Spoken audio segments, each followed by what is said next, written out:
The 2022 F1 season has been nothing short of spectacular. The new regulations that took place this year have shown that even midfield teams can fight for higher places on the grid, which was the main goal of the regulations. Apart from that, FIA said that they wanted to bring closer racing back, and one way of doing it was to make the cars heavier and narrower, to which they added 18-inch tyres apart from the 13-inch tyres that were present last year.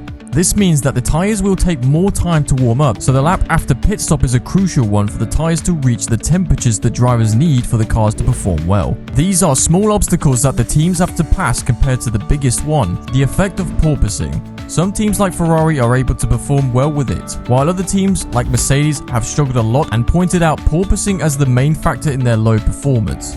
However, the Red Bulls have absolutely destroyed their competition in this matter, as they do not porpoise at all on the straights. Before we dive in on how they managed to do that, let's talk about what porpoising is and how it affects an F1 car. Porpoising is the effect of a car bouncing up and down due to the car gaining and then losing a massive amount of downforce. This is associated with ground effect cars, and the constant loading and unloading of the underbody of the car combined with the speed of an F1 car are why porpoising occurs at a very fast frequency.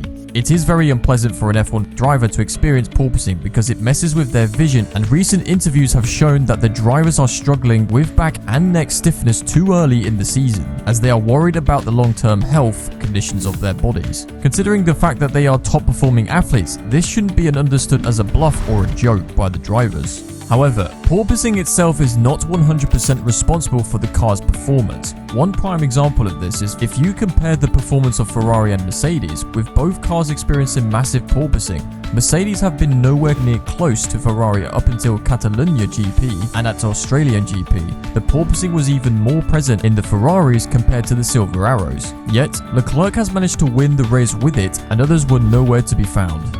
There is another regulation that is affecting the porpoising effect, or enhancing it to be more precise. The FIA has decided to replace the active suspension with a simple one, and George Russell has been the most vocal driver for these changes. As he said, the active suspension should be brought back because that way, the driver will be able to adjust the ride height in the corners and on the main straights, something that Mercedes have sacrificed a lot in order to reduce the porpoising effects. But why doesn't Red Bull have any problems relating to porpoising? It seems like they are the only team on the grid that does not struggle with this phenomenon, and a huge part of that goes to the brilliant mind that Adrian Newey possesses. Things have gone to the extent that Aston Martin has copied Red Bull's design for Catalonia GP, yet without any success, as both of their cars have failed to pass Q1 on Saturday, and their finishes were not impressive either. The floor of the car is very important for generating downforce and diminishing the effect of porpoising. The floors have two curved sections when viewed from the side, resembling a smiling face. At the front and the rear of the car, the floor is located further from the ground. This shape of the floor creates a Venturi tunnel, with the air at the front and back of the car moving slower with the high amount of pressure. Finding a way to limit the amount of air traveling under the floor is crucial for the porpoising effect, as having a little amount of air going under the floor triggers the effect of porpoising. Therefore, having a proper working floor is a crucial thing for a team to diminish the effects of this new phenomenon. One innovative way of fixing the porpoising problem is by using an industrial piece of metal that resembles ice skates. And yes, Red Bull is the only team on the grid that has found this gem and implemented it properly in their car. They are located at the rear of the floor, and they possess a hole alongside their length. In addition, the metal plates are the only thing made from this material on the floor. The rest of the floor is made of carbon. This has been done due to bigger tenacity and damage limitation. Another thing is the complexity of Red Bull's floor.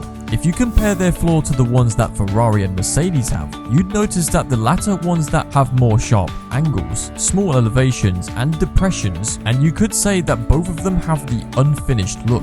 Let's go back to the most innovative part of the Red Bull's W18, the skates. The skates have been replaced at the back of the car because that part is bouncing where the porpoising effect happens.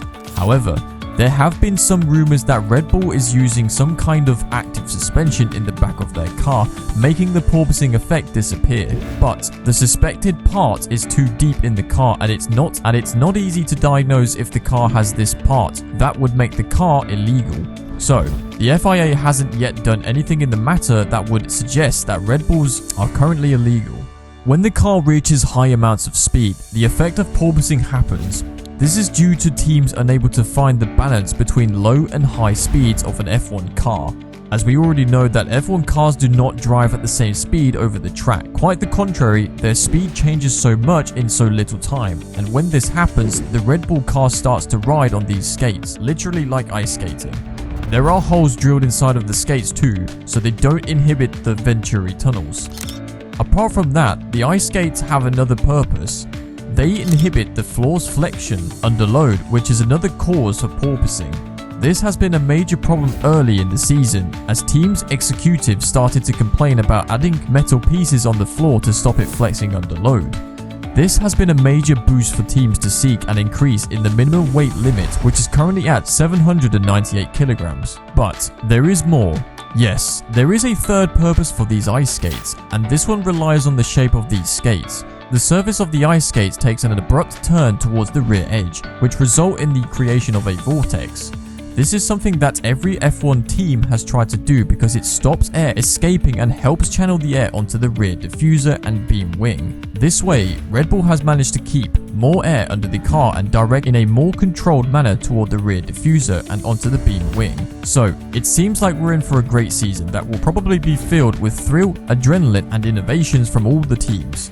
So far, it seems like Red Bull is leading the charge and they have been able to perform well when it comes to new regulations.